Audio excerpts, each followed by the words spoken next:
71% des Calédoniens sont allés voter hier, une participation exceptionnelle pour des législatives.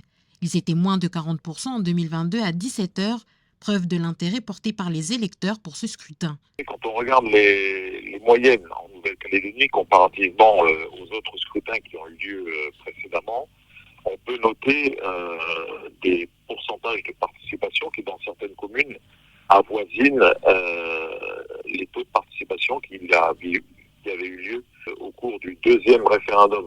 C'est une vraie performance et je pense qu'à notre humble niveau, nous en Nouvelle-Calédonie, on peut s'enorgueillir malgré tout ce qui se passe, malgré le contexte, d'une certaine manière aussi de la victoire de la démocratie. Il faut remonter en 1973 pour retrouver un taux de participation similaire pour des législatives. Cette année-là, 73% des électeurs s'étaient déplacés pour voter. C'est à ce moment-là que Roch Pidjo, premier député kanak autonomiste, fut élu. Ça faisait 38 ans qu'un indépendantiste, un kanak indépendantiste, n'avait pas été élu à l'Assemblée nationale. Le dernier, c'était Roch Pidjo, qui avait été le premier député kanak en 1964 et qui avait siégé au Palais Bourbon jusqu'en 1986. Donc on peut dire que 38 ans plus tard, M. Tjibaou est en effet s'inscrit dans cette lignée de députés indépendantistes à l'Assemblée nationale et fait un retour que l'on peut qualifier de triomphal.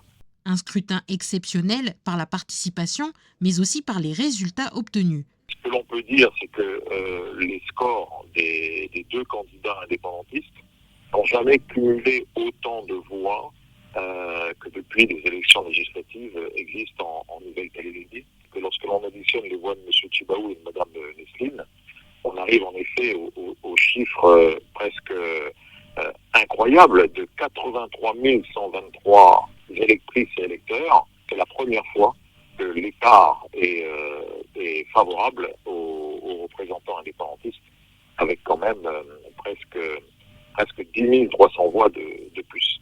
Donc on assiste à ce qu'on peut appeler une bascule électorale et qui ouvre une nouvelle séquence politique.